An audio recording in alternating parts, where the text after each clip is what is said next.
રીતે કહેવામાં આવે છે। આ દિવસની ઉજવણી 21 જૂનના કરવામાં આવે છે। આ દિવસે રહેવાસી અને નાગરિકોને તેમના ઘરની બહાર, આડોશ પાડોશમાં અથવા સાર્વજનિક જગ્યા જેમ કે બગીચાઓમાં સંગીત વગાડવા માટે વિનંતી કરવામાં આવે છે।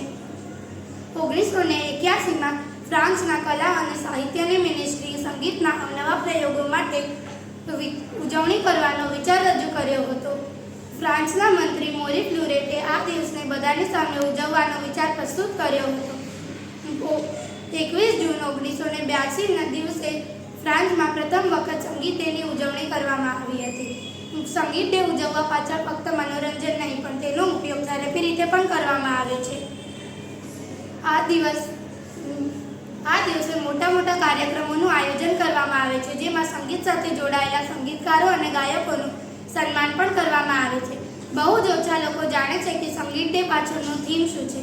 સંગીત ડે પાછળ દર વર્ષે અલગ અલગ થીમ નક્કી કરવામાં આવે છે અને મોટા કાર્યક્રમોમાં 120 કરતાં પણ વધુ દેશ ભાગ લે છે, જેમ કે ભારત, ચીન, અમેરિકા, જર્મની, ફ્રાન્સ વગેરે। અને આ તહેવાર ઉજવવા માટે કોઈ પણ પ્રકારનો ચાર્જ ભરવો પડતો નથી। ધન્યવાદ।